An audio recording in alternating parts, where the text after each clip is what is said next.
Ayan, number 85. Merong point yung isa. Ayun, no? Anong sabi nung isa? Pipiliin lang daw na bibigyan ng ayuda. Ayun, no?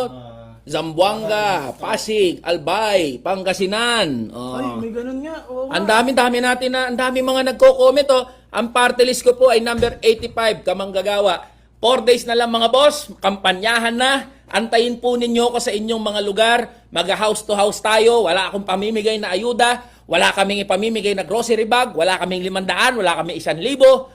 House to house, tao sa tao. Ipaingay natin tong number 85, Kamanggagawa party list. Yan, buwagin na ang provincial rate mga boss.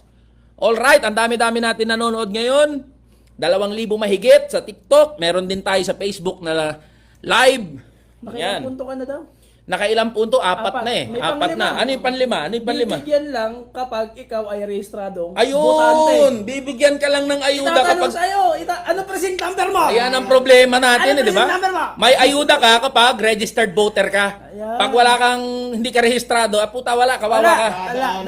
Dadaanan ka lang, yan ang problema. Sus naman talaga itong mga politiko na to. Kaya ipagtatatag nyo na yan, yung inyong mga congressman. Kita nyo ito, ang dami ng mga nagko-comment oh. Sa mga taga-Facebook, i-share nyo to ha. Comment lang kayo dyan sa Facebook.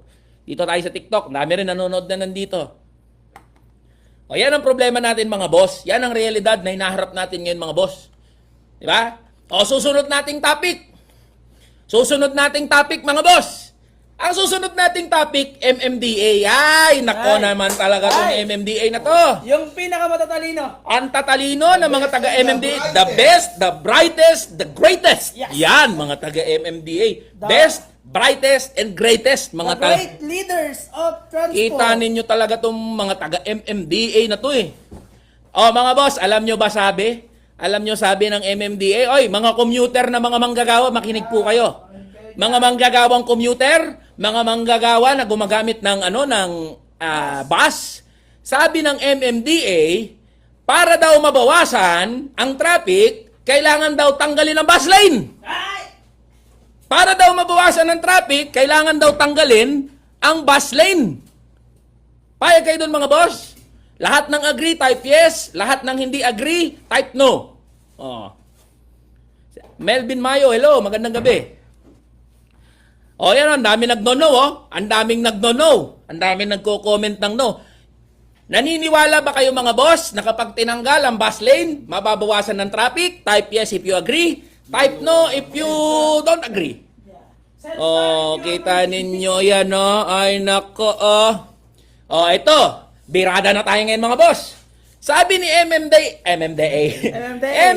Chairman Romando Artes. Romando Artes, makinig ka! Oy, clip nyo, send nyo sa kanya. Paki-record to, paki-clip to, i-record nyo. Ay, mga troll, ready. Romando Artes, makinig ka ha? Makinig ka. Nang luminaw-linaw yung isip mo, Romando Artes. Sabi ni Romando Artes, mga boss, kailangan daw tanggalin yung bus lane para magbigay daan doon sa mga high occupancy vehicles.